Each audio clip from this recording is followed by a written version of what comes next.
I always felt like I just handed over my body to the doctor going, please fix me. And I forgot that actually I am connected to that body. I had to learn to reconnect with my body.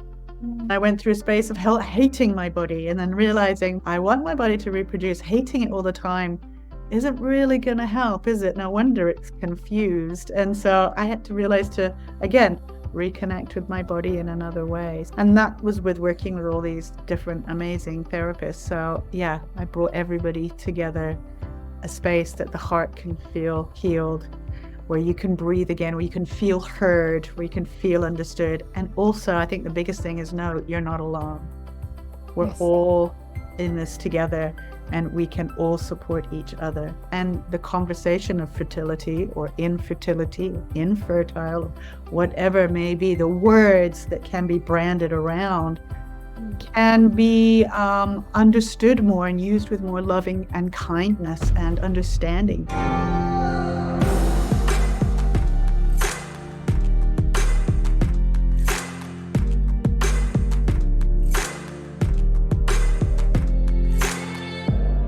Welcome to the Untold Story Told. Today on the Untold Story Told, we have an amazing guest, Liz Walton.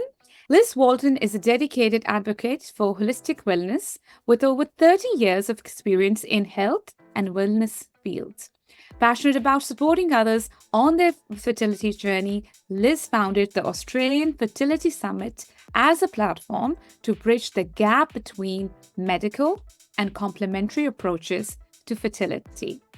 Drawing from her 10-year fertility journey, including 6 unsuccessful IVF attempts before conceiving naturally at the age of 46, Liz understands the challenges individuals and couples face.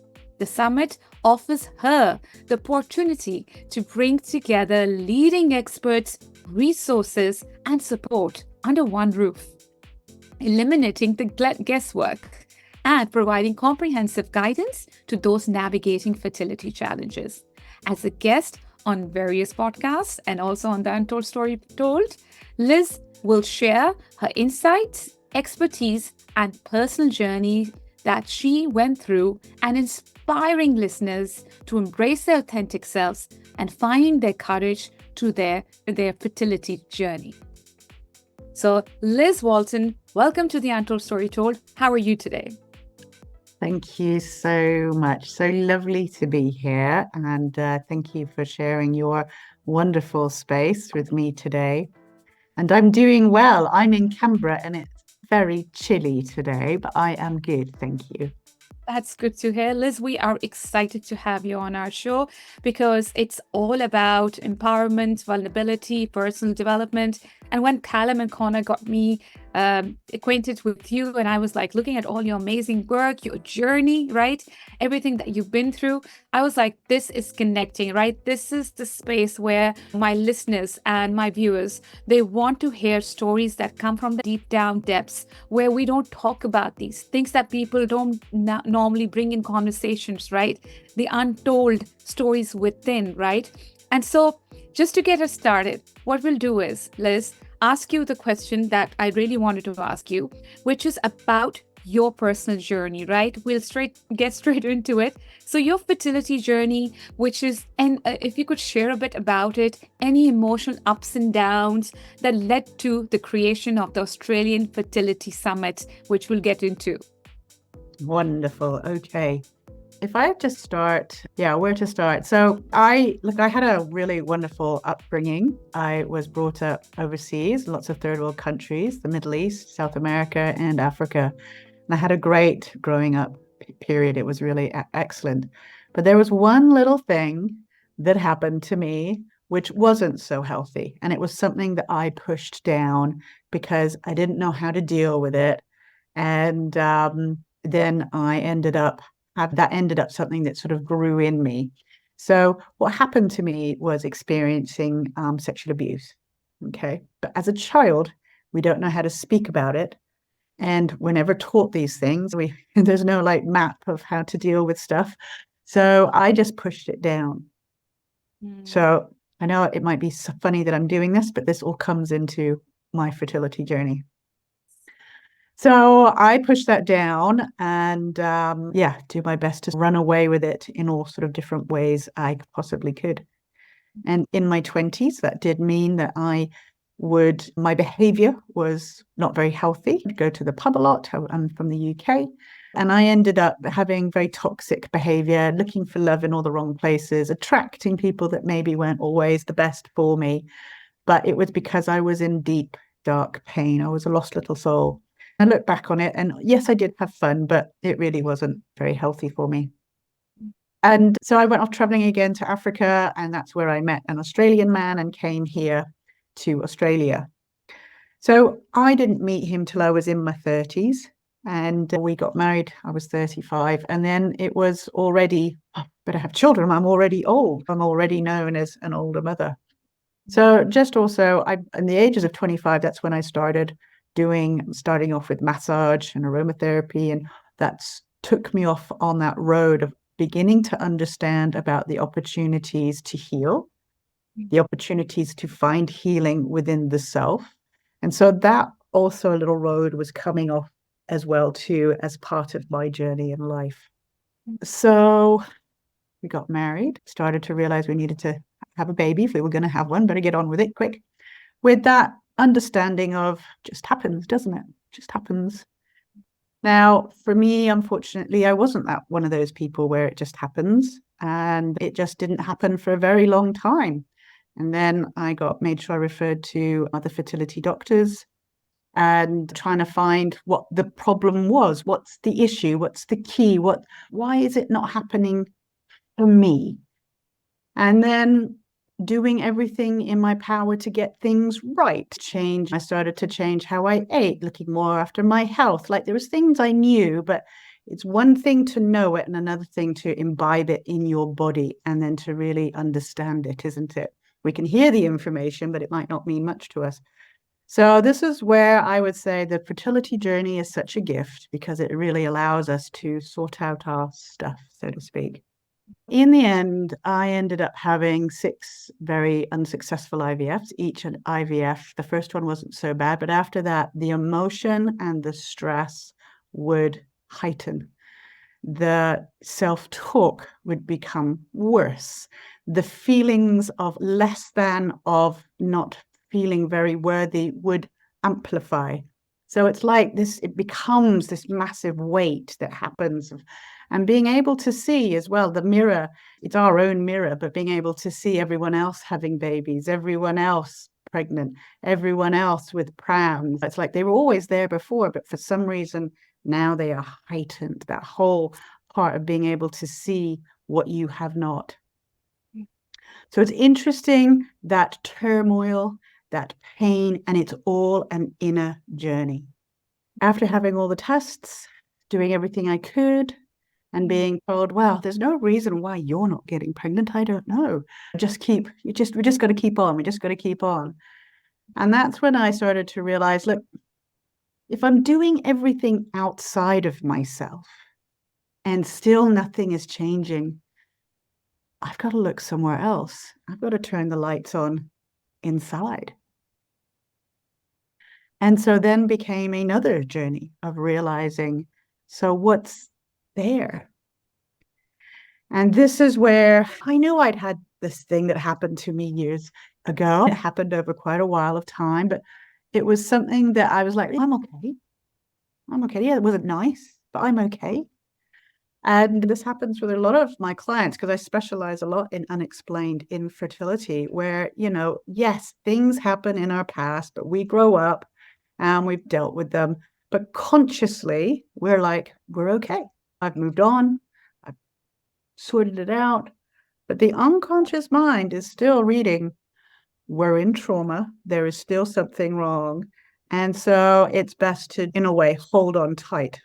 We don't need to reproduce here because it's all a bit scary. So this is where I learned I needed to go inside myself.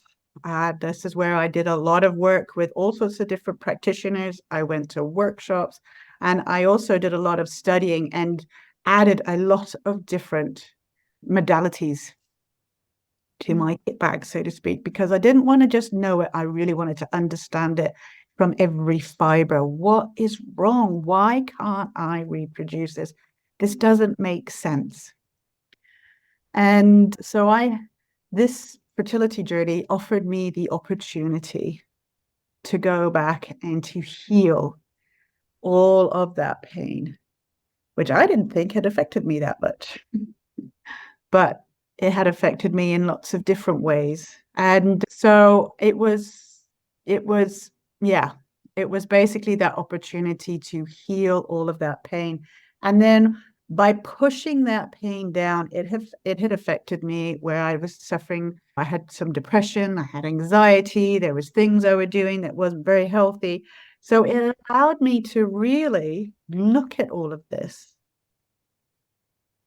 see the truth, see the healings, see what I could do to become the best version of myself. And this is what I say, there's always a gift, there's treasure in our trauma, isn't there? Over the years then, as I was advancing still on my fertility journey and not having any luck with actually having a baby, I became a happier individual. I became someone who was much more healthy, and my inner language became more supportive. Everything about me started to change to be the best version of myself, and yet still no baby. Now, this is just for me, my journey. And as I say to my clients, what's good is I've got a nice blueprint. So for me, what happened is my sister-in-law, it was about year 7 or 8. My sister-in-law got pregnant first time IVF, which was great for her. But oh, it hurt my heart. And it was really a very difficult time. And again, it was that guiding star, because I remember thinking, how long do I carry on? What do I do? So it was a guiding star to say, look, it's time to get over this. You need to move forward. That is what I then had to do. So I just let myself cry for several days. And then it was like, how do I get over this? How do I find and be completely clear that isn't for me? It's like on one hand, over the left, there's a life going, hello, I have a big life for you, which is all great. But I can't see it because I'm always looking to the right, going, I wish I had. Why can't I have this? And I didn't want to be that. So then I started another journey. Again, working on myself, working with coaches, doing workshops about being completely clear and about completely and utterly throughout my whole being, letting go to what my life was to be now, which was, so I ended up being in my language being, I'm so lucky I don't have to have children. I can be the child. I can do whatever I want to do. And at that time, it was like, I'm going to go back to Africa and see what good I can do there.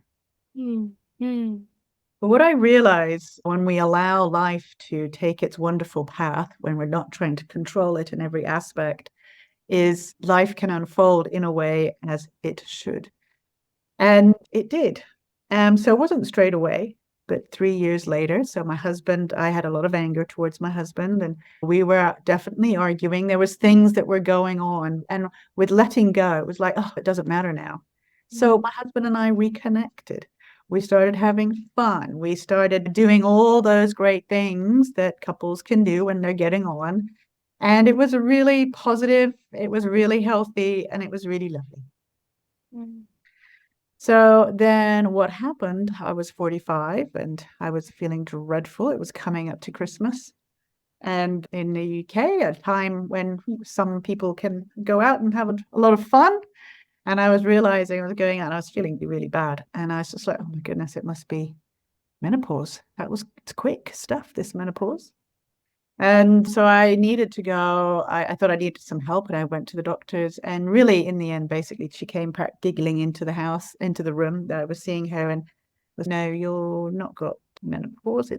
You're actually pregnant. Of which, it's interesting, something I would have loved to hear for years. And when I heard it this time, it was like a massive shock. And I was just like, I couldn't comprehend it. What? I couldn't hear it. I couldn't understand it. And again, very strange to even believe. I'm getting goosebumps as you speak. I feel it. Yes. Oh, It was the most bizarrest of things, especially when you work so hard for that to not happen and to be free of it.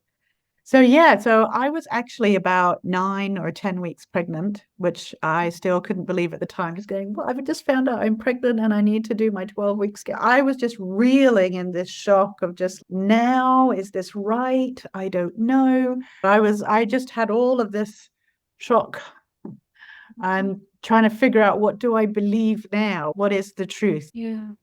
Yeah, so I just knew I had to stop and to breathe. And I went and saw a few friends just to support the shock in my body and what's the best thing to do. So I went for my 12-week scan. And this was very pivotal because it was the first time I actually saw this little being. And it was true. And this emotion from every part of my body to, my goodness, this is true, just couldn't stop but feel everything like this wave coming over, and tears were just coming down.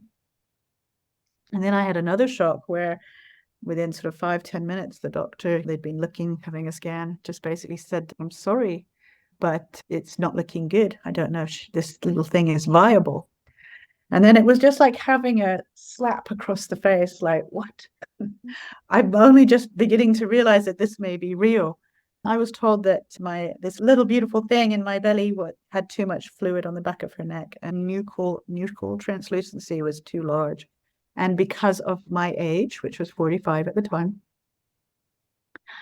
there could be chromosomal issues. There could be quite a few things that could not be right. And so this little one may or may not be viable. This was really difficult because of all the emotions that I had done my best to just deal with. It's like my whole body was swimming around with, I didn't know how to deal with it. And I just controllably just couldn't stop crying. I remember all these women outside, when they put me outside and then into a room, there's all these women waiting, and I just couldn't stop crying. And just feeling, just aware of it, just so much emotion. And so that was a big time. And I would say this would be another one of the most spiritual journeys I did, was then for the next couple of months to find utter peace, with having to not know and to find peace in not knowing, whilst I worked on myself inwardly, which I did with an amazing therapist, of which now I do a lot of work with my clients. And also because I had my husband there, and, the truth was, yes, I am older. There was some realities and some truth. So then I had some tests, did the amniocentesis. We had work happening externally. I had a few tests, a lot of work happening internally. And then for about a couple of months, I learned how to have present moment awareness. I learned about how to be okay with not knowing. I learned about just having to be in this time and space. And what was so beautiful was so in the UK, I think 24 weeks is the last time you can choose to let go of your pregnancy, of which they kept saying to me. And in the very end, they said, I'm sorry, we can't find anything wrong with this little thing. So I was just like, yes. And so I was 26 years old on the 27th of July, and I gave birth to a beautiful little baby girl, which was beautiful, which was really beautiful to experience and do.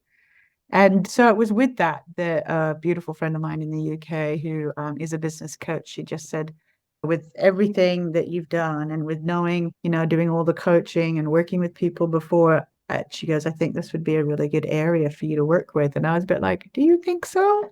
Yeah, I think this would be good. So that's then how I started supporting people on their fertility journey, because before I got pregnant as well, I was having a lot of clients, especially women, coming to me just saying, I got high anxiety, I'm high stress, I'm feeling so overwhelmed, and I know I need to sort this out because I'd like to get pregnant. So I was already beginning to unconsciously attract those clients. And then I got pregnant, and then I had my journey.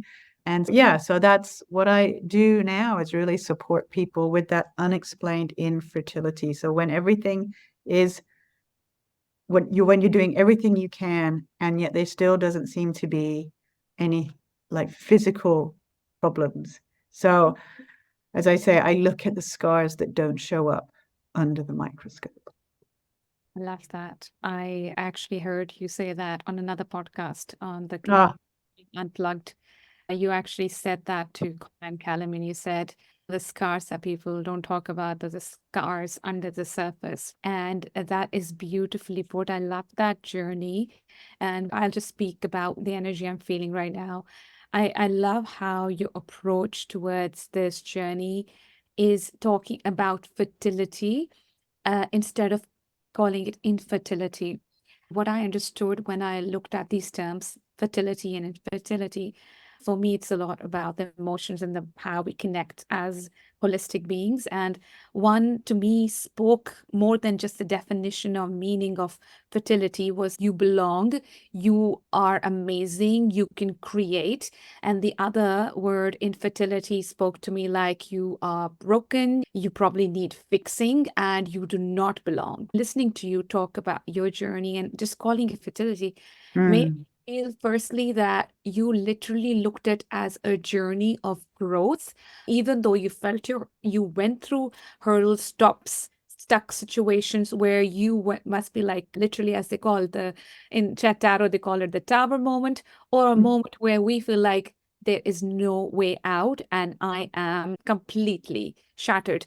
And you must have felt that, but you still now, as you recall it, you call it your fertility journey.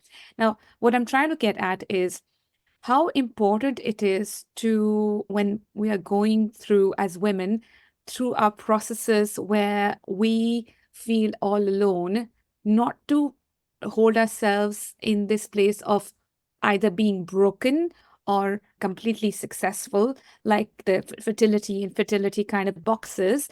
And when we do that, how can that impact us in a positive or a negative way? yes, it's so interesting, isn't it? Is it a fertility journey or is it an infertility journey? I I think it's always good. And neurologically, it's like when we ask a question to the unconscious mind, we can either say, I wonder how I can solve this problem, or we can go, there's no way out. So do we give the opportunity of the mind to open up to new ideas and even ourselves, or do we just stop it? The infertility journey to me is a kind of the gate. There's the gate and you can't go through. But I get that we tend to say the infertility journey because a lot of people are feeling infertile. So that it can be something that maybe people are looking for. So I suppose it's using the word as a way to saying, here's a way to find your fertile self. I don't believe we are ever infertile, because fertility is a way of describing us in so many aspects, not just about creating a baby, but creating anything.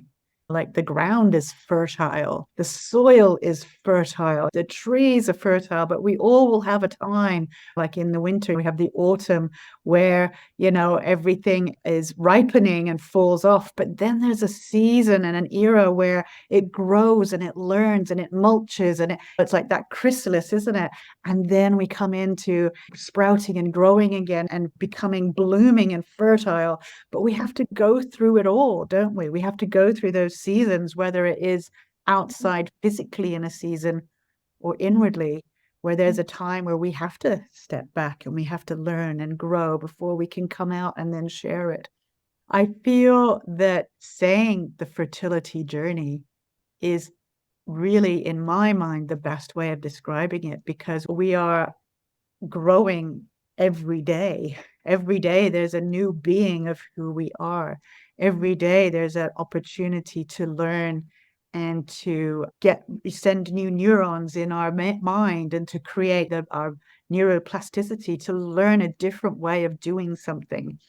Mm. And just because we're told you can't doesn't mean you can't. I love the saying, I think it's by Henry Ford, you're always right, whether you say you can or whether you say you can't. Hence, by us saying the fertility journey, there's so many new ways that we can learn about our fertile journey.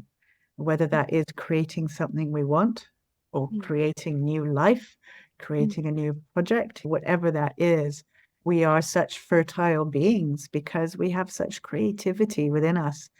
But I feel calling the journey a fertility journey gives it hope and gives it all possibilities of becoming more than you could expect. I had to have that journey because it allowed me to become a better person, more healthy, healed, and become a better mother than I would have if I had not had that journey. Hmm. Hmm. And so beautifully put there, Liz, because when you were saying this, I was thinking about how much of guilt and shame is attached to the idea of, Mm, let's say, in this, a woman who is trying her best to conceive through IVF or reading something and just saying that I can do this, and still getting setbacks. And it's mm, not working, it's not working. And for many, it can be years of trying various ways of trying to conceive and not being able to conceive.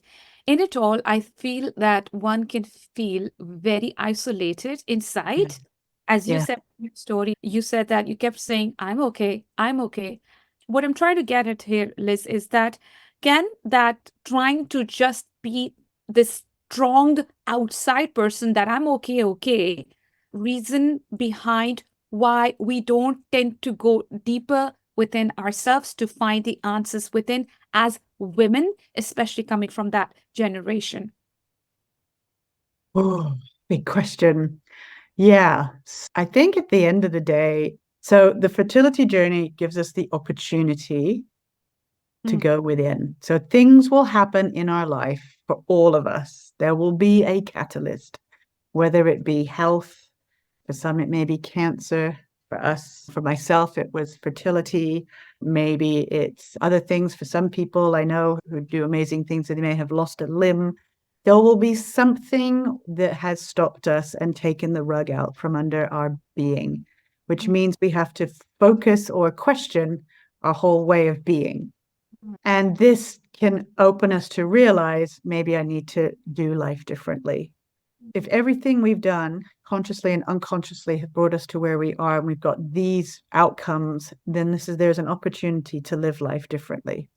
Going back to what you said about the feminine and the masculine and growing up in the 80s, yes, we were told to man up. It's just about, I think throughout every generation, it's always been something, and to toughen up. And as I was saying also earlier on about a lot of the female clients I had before I got even pregnant, about I'm stressed, I've got anxiety, there's all these things. A lot of those clients were very high end clients. So they were like working in the government or working high in corporate. A lot of them were in, should I say, their masculine energy, all about the doing energy. So the feminine is the more being, the round, the feeling, the yummy. That's a beautiful she energy. mm. And that actually doesn't have to do with any sexuality. It could be apples and oranges. Yes. And the masculine energy is more how we do and penetrate life, isn't it? And so we have to have those opposites that attract. And we have these energies within us. Yes. And as I say to a lot of my clients, we have almost lost connection with the feminine goddess, the Mm, mother inside of us. And she is the one that has the baby.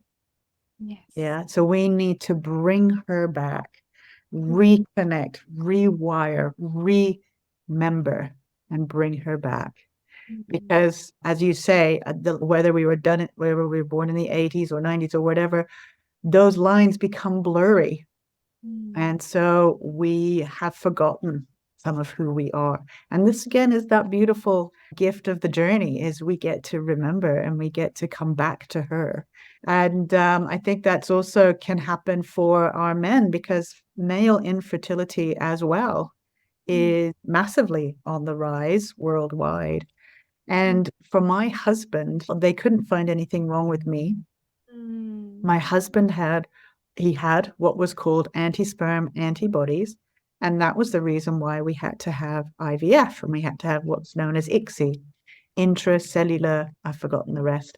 So really where they harvest the eggs from me, and then they take sperm from my husband and they put the sperm in the egg, in a way so they're making it so that it's the best way possible. And then they put the eggs back in, and then we have the 2-week wait, and hopefully it's implanted.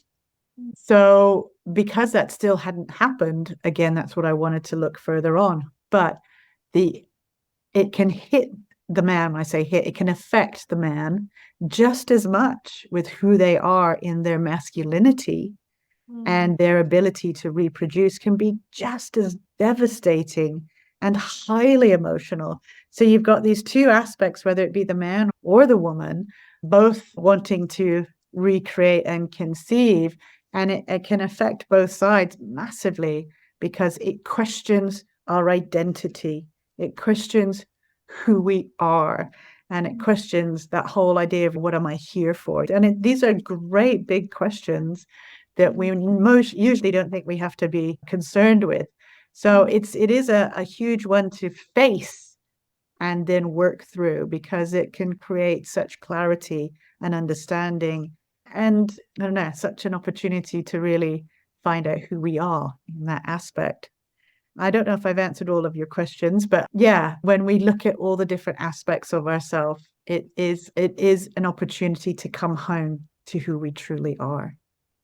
Yes, coming home to who we truly are. That's so beautiful.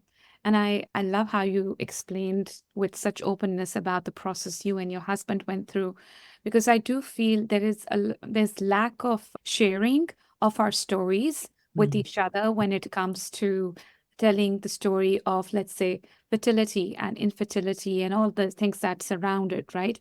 It's a world where we think that it's just everything's going to be perfect, right? Let's say you're going to die at the age of 100, or like you are going to do university at the age of 20, that you are going to get married when you are 25. Like people have this already set out when they're in the teenage.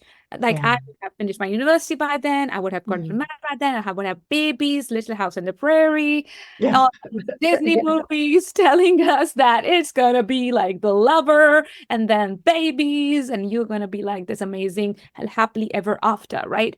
And when that doesn't happen for many women, I feel we literally feel like we are left behind. So when it comes to the work that do you feel that firstly, when women come to you, or the women that you've dealt with, they do feel that what they thought and dreamed and believed in, this is what my life is going to be, the successful life that people talk about, that didn't happen, right? Like they're sitting in this place and they are that age, they are in that level of that life, they're doing amazing, achieving, but then they see around them, they're like, where's that baby I wanted? Or didn't I imagine this life to be, this house to be with a baby in it, and they don't have it? So feeling left behind, feeling like you were supposed to be there, but you're here. And that kind of interplaying with the emotional self of the woman when she's thinking of going for the next step, which is conceiving in this way. Yes. Oh, big questions, aren't there? They're so good. And I think this is so good to talk about.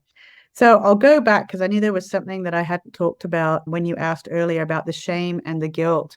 Yes. And yes, not being able to fall pregnant, to conceive when it is not working.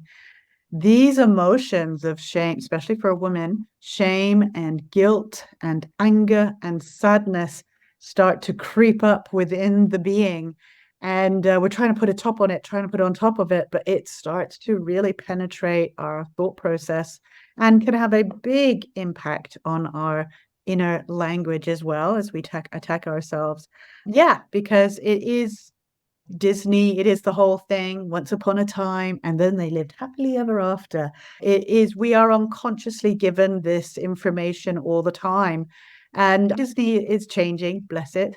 But it was and I think we all do it in different cultures as well. I see women from all sorts of different cultures. Basically, you grow up, you get married, you have kids. You grow up, you get married, you have kids. And that tends to be it.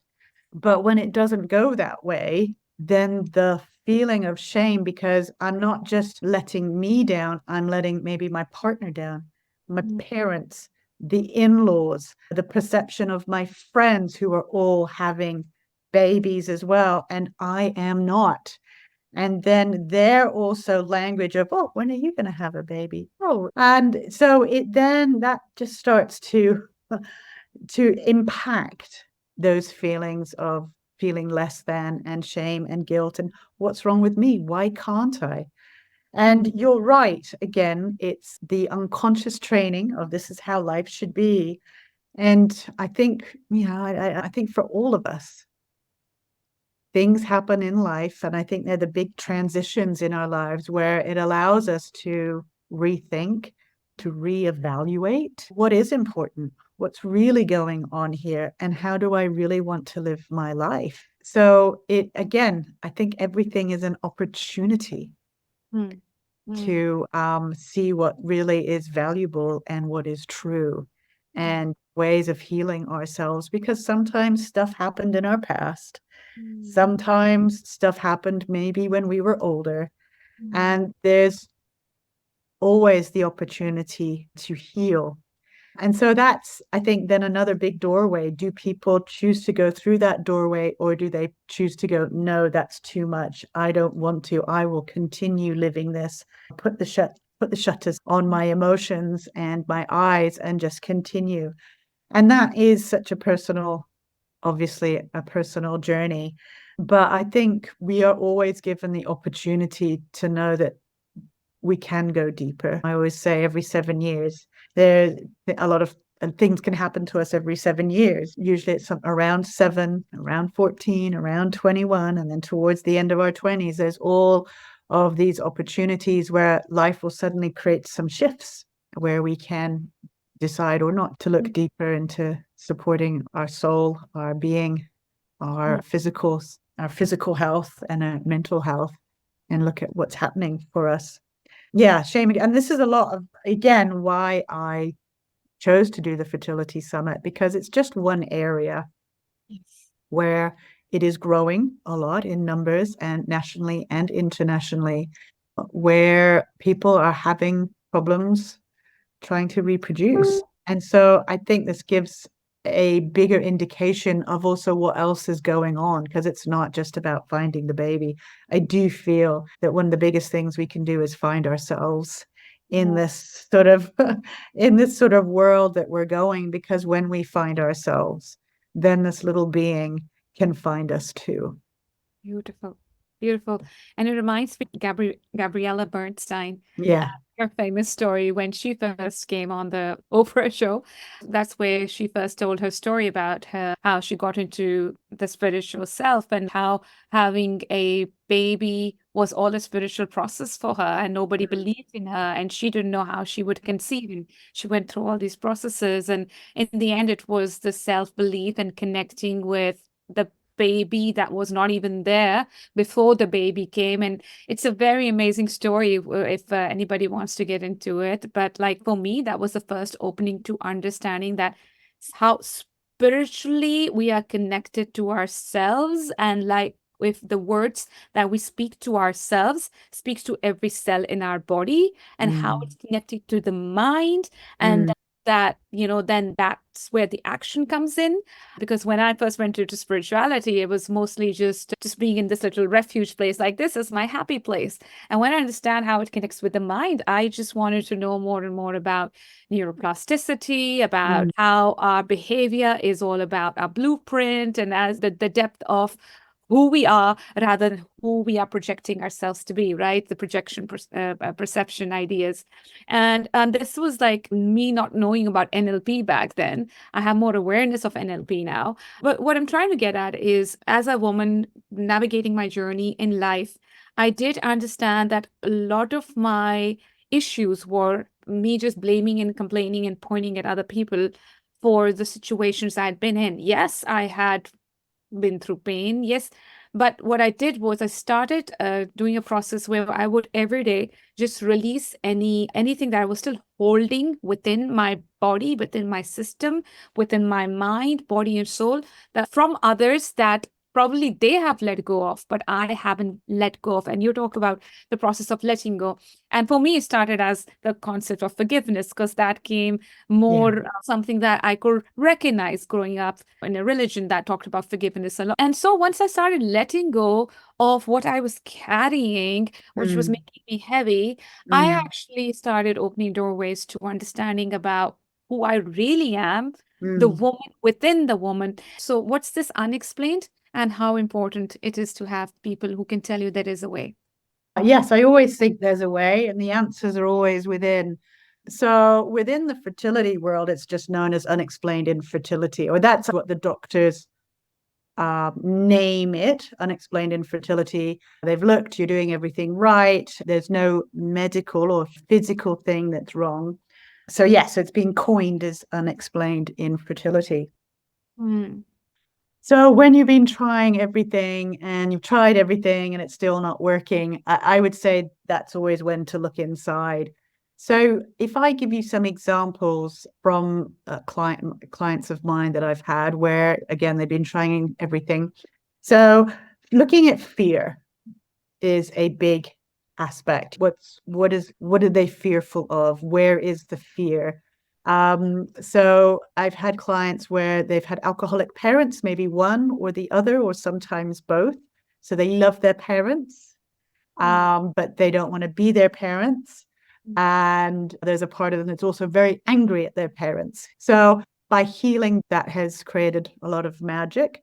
When we are estranged from our parents, or for some reason we have a lot of anger with our parents, if we're the biggest thing we want to do is become a parent, and we have issues with our parents or how we see that, then that can be another area to really heal, because we want to become the parent. But in our unconscious mind, it's just, no, we can't become a parent because our parents are no good. Or how it all depends on how that individual is seeing their model of the world. Yeah. I have had clients where, so abuse comes in many forms, not just sexual abuse, depending on what trauma may have happened to them, usually within the first 7 years of their lives. I have seen clients with abuse of all different, whether it's verbal, whichever way, and that has created a big unconscious block there of not moving forward. As well as, although I focus a lot on fertility, I don't just do fertility. So again, it's what are those blocks? And it's also seeing patterns. I do a lot of work with patterns. What are the patterns that we have unconsciously learned that may be creating blocks that stop us from moving forward in life, whichever way. But yes, fear is a big one, because it's a great binding. If for any reason doing that, our unconscious mind thinks that means that it may be the end of us, it's going to do everything it can to make sure we don't do that. As you're aware before, our mind is so extremely powerful and can put an unconscious chastity belt on us. The thing we want, which is creating so much stress, can create the chastity belt that no one can see. Yeah. And it's lovely to hear about Gabrielle Burns. She's an amazing woman doing amazing things in the area of self-development and thought field therapy. Yeah, so when it comes to the blocks and when we've tried everything, I think it's just about we've tried everything so far and just being open to, okay, so what else? Where else can I look? And I think, again, it's just opening that question. Where else can I look? What else can happen? And being open to that and being able to work with that, whichever coach you're with, because there will always be an answer. And I think so much of it really is about looking inside, looking deeper within. And it's usually where we don't want to go. Yes, and that's back to fear. Of looking within. It's like, oh, I don't want to about myself. Yeah, absolutely. And it will mean that it is uncomfortable, and it doesn't mean it's always going to be nice. But the thing is, the outcome does mean freedom. And it does mean that those shackles come off, that weight comes off. And as you were saying before, forgiveness is massive. For me, forgiveness definitely was a huge area that changed my life and situations without a shadow of a doubt. So it's big work, forgiveness, absolutely. Yes, and I love how you touch base on so many things. But one thing that's coming to me about this whole letting go of the fear is that the more we have people around us or other women around us when we're going through this journey of trying to conceive and the whole process of what will happen next. So important to, I think, have women who can be supportive. So having supportive circles, supportive Yeah. the five people you hang out with, it really does make a difference. I feel it will take a very inner, strong woman to read just books and just watch a show or to get motivated to stay in that growth mindset when so much is happening within her body. I think that will be like 1 in 100. And that is why more of us that can see that brighter picture or do believe in it, we need to show the other that, look, I took a step forward. This is how you take a step. So not being shy to tell the other that even if you took a step and that worked for you, to show them that this worked for me, it might work for you. So I think we need to come out of our comfort zones as women and just be like, yeah, let's say for me, it was not knowing how breastfeeding could be so hard. I thought mom just did it. And because I had 4 younger siblings. So for me, mom was always pregnant, right? So she Yeah. had babies. And for me, I thought baby and breastfeeding is like easy. But my journey with breastfeeding was so painful, so hard. I had no idea how hard Yeah. it's for. What I'm saying is that if we could Yeah. just hold hands and say, we're not going to judge each other or say, oh, so you're married, so where's your husband? I remember one of the hardest things was for a friend of mine who said, I had a cesarean section, and people are asking me, is it normal or not normal? As in calling a cesarean section a not normal thing that happens, and Yeah. the vaginal birth as a normal. And I was like, what? This happens? So there's so much happening within us as women that we've just been carrying as ways of speaking, as way of doing from what we've been holding on to. But there are also some beautiful things we've got from our ancestors and from our inner spirituality and from Mother Earth. As you said, you were talking that we're connected to everything that's alive. The fertility is everything that's alive, connecting with just being alive with everything that's alive, the tree, the flower, the bird. That's spirituality. And so what I'm trying to get is we need to create more supportive systems. And what I love about you, Liz, is that's what I'm trying to get at, the drum roll, is that you've actually created that and you have been working towards it. But now it's going to happen, the Australian Fertility Summit. Please shed some light on that. The reason I gave you a little bit of that is because for me, it was like, wow, I'm talking about creating tribes and circles, and she's doing it, right? So please tell us about it. No, I love how you said that. Yes, women. Thank you so much. Women supporting women. So years ago, did you ever read Men Are From Mars, Women Are From Venus? I think it was Dr. David Gray, I think it was.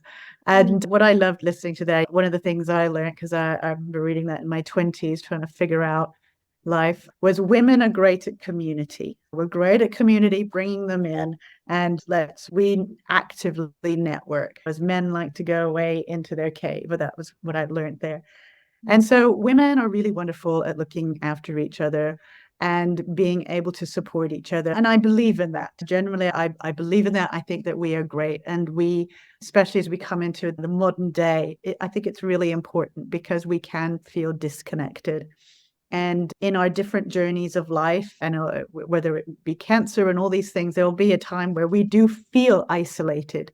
So being able to reach out it can sometimes be difficult, but it can be something that allows us to feel connected. And that is a big reason for why I did the Australian Fertility Summit. And I like how you say it's about finding that new tribe, because the journey can be very, excuse me, very lonely and steeped with shame and anger and guilt. And we don't tend, there's a lot, they say 1 in 6 couples suffer from infertility. And those are the people we know. I would say it's a higher number, but nonetheless, there's still quite a lot that happens, a lot of people that are suffering from feeling they are struggling with trying to get pregnant. What I like to say is I had this wonderful 10-year journey that gave me the blueprint. And mine isn't necessarily any different from anybody else's. So it's just I'm happy to share it because I want it to be, how can I support more? How can I create more learning? How can I support people to feel less stressed, less guilty, less shameful? Because for me, I had a journey that was very shameful, and shame was a big one that I think led me, it was a big pain, a really big cross at that time, because I felt such shame, not just because of not getting pregnant, but because of everything that had happened before. And then that just added, not getting pregnant added to it. There was a lot of shame that I had felt. That was a big journey for me. Yeah. So I wanted to see how I could help more, because I would have clients coming to see me, and then maybe they'd had an argument with their partner and so, I can't see you anymore. And I would be just like, oh, I know what that feels like. I want to be able to help you more. But obviously I have to honor their journey. They're not ready to. And I'd have someone else where maybe their IVF didn't work. And I remember the pain. I remember the anguish. And I remember, for me, it wasn't always easy to connect with my husband, because we were both in pain. And we both had different ways of dealing with it. And so I'm just like, how can I help more people? How can I support more people? Because you don't know what you need usually until after the fact. And then how do you find somebody that's going to help you with whatever it is that they need help with? So I was like, I just got to bring everybody together. Let's just bring them all together. And so that's the reason for this. I know in the UK it's done, excuse me, in the UK it's done really well, and also in the States. And because I was looking, how can I help more people? Can I speak on stage? Can I do a talk? And I just realized there's nothing. And that's really when I started looking and realizing it is in other places. Yes, beautiful. And as you were speaking, I was thinking about Gabor Mate. I think Oh that's yeah, Gabor Mate. God, I love him. the compassionate self-inquiry. And that's what I'm feeling from your space. Like there's a lot of self-compassion, and there's not a trace of guilt and shame. And even if it's coming and people are carrying it, you're going to sprinkle some fairy dust, because with your authentic storytelling or your authentic self, just being you'll be able to do that in that space. What I mean by you is also team that you've put together, and all the people you've collaborated. So just based on that, is there anything else that you would like to share for what the audience will be able to experience at the summit, and when is it happening? Okay, thank you very much. For everybody that you hear will be on a journey. There's going to be a lot they will not share. So my prayer and my ask for all of you wonderful listeners is just to start talking about, did you know there's a fertility summit and it's happening in Canberra? The date is the 20th of July. And it's going to be happening and bringing together the medical, the complementary. There's going to be 8 speakers, 23 different amazing fertility stall holders, and everything is to support you on a fertility journey. And then that means just by sharing it, because I've had a lot of people go, I don't know anybody. That's okay. Just speak about it. Just share it. Maybe share on my socials, which are very easy: Australian Fertility Summit, Instagram or Facebook, and just share it out, because this is about supporting those loved ones, those work colleagues, those family members that are going through this, so we can bring and hold them up and love them to the best of our abilities, and saying there is a way, and there is a way to help you and support you, and it's going to be something that'll help your heart, help your soul, and help your being, so that you can move forward in the best way possible. What else did I have to say? Yeah, so just by sharing that is going to be amazing. Even if you feel you don't know anybody, that's okay. The website is just australianfertilitysummit.com. There's going to be lots of lucky door prizes. And within the Canberra region, so Canberra and just outside, Janaea, another one of the main fertility clinics, has collaborated with us, which is such a gift, to give away a free IVF cycle to a person or a couple. They have to do IVF, and yet finances are quite difficult. So this is such a gift. And because this is the first time, if I can prove that this works, because I am so passionate about helping everybody, then what we can do with just one day, we can then create in the future with a weekend, and let this grow around Australia. So we're able to give away one free IVF cycle. And what I would love to do in the future is to be able to give away more. So please also share that. Who needs this? Share it with them. because we've got some beautiful judges. I don't think I could judge. I would want everybody to do it. So there's some beautiful judges. And I've really got to take a big thank you to Janaea. And it's just such a gift to be able to create this and to support others and to have all of the amazing sponsors. We've got IVF Australia, Janaea, and we've got the lovely Her Zest as well, which are a wonderful women's networking group. And they have supported us so much as well.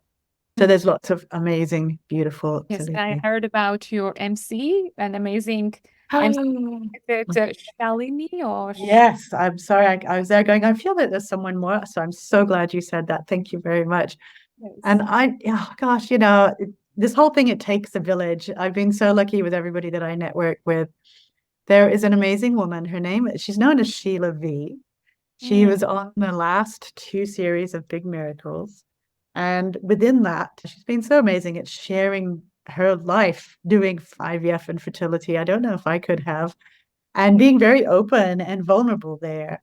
And towards, I think at the end of the second one, she was pregnant. So she's gone through a donor egg, a beautiful and amazing heartfelt journey. And so now she has a beautiful little boy, which is, I don't know, maybe even 2 months old now. And I am so blessed to have her as our MC. And like, she knows the story, like mine was a while ago. And Sheila's is now recent. And she's going to be our MC and holding a panel as well. So come and have your questions. Come and bring your questions and thoughts. And please feel free to know we've got you. We hear you. And I have this amazing, beautiful amount of people and the wonderful Sheila V all there to support you. Beautiful. I'm already feeling the energy of the space, and I'm like, I need to get myself in there, even if it's just for the energy, right? Yeah. I was thinking the opposite of this would be letting something like this consume your life, which is I cannot do this. And what you're saying is just throw away all of this that you've been carrying and you've been holding on to and letting it eat you up. You let yourself be open and let yourself be lit up, right? Rather than letting it eat you up. And that's what I was feeling like. I was feeling if I'm going there and I'm feeling like, yeah, we all are just the way we are. And there's no judgments, there's no tabooing, there's no putting tags on people. This person is this because this is the age group and all that. The age story is like another thing you could deep dive into, but we won't get into it right now because that I think is so pertinent, and especially women doing that to women. So I'm loving that you're creating that space, that it's going to happen. And I think one of the beautiful thing about your story is that the more you are saying that you're letting go, the more your ideas are getting bigger and wider for a wider audience. As you said, anyone can join. Oftentimes, we don't know that there are people to support us because we just don't reach out to them. Sometimes we do have support systems, but because we don't put up a hand or don't feel they'll understand, or we do have private pregnancies that don't work out, we think they will never understand us or we feel the shame. So this is the opposite of that. It's going to be epic. It's going to be amazing. It's going to be full of compassion, love, joy. I can feel the energy. And I will set a little prayer with you after this, which is more like just setting out vibrations to the universe that this works out. We'll do that. But just for your links and everything, I've got them all here. Could you repeat the dates again so that the listeners and viewers have that in mind? Absolutely. So it's the 20th of July, which is a Saturday in Canberra, and it's 9:30 till 5. It's going to be a big day full of so much information and love and joy and being able to support your heart in being with that. Love and joy. That's beautiful, because the next part that we're going to do just before we end is going to be a little prayer that as a woman on my journey has helped me to just read to myself every time I feel this, like I need to let go of everything and just be the authentic self and connect with other humans all around the world, because if we connect energetically, we can affect the other person. It's like a domino effect. Yeah, yes. Yeah, and also keeping in mind this Australian Fertility Summit that's happening. For me, it's like this space where everybody's going to hold hands and be amazing, and they're going to just be their true self. So let's do this. For this, I'll just get you to just close your eyes and put your hand on your heart. Indeed, I can do that. And take 3 deep breaths through your nose and out your mouth.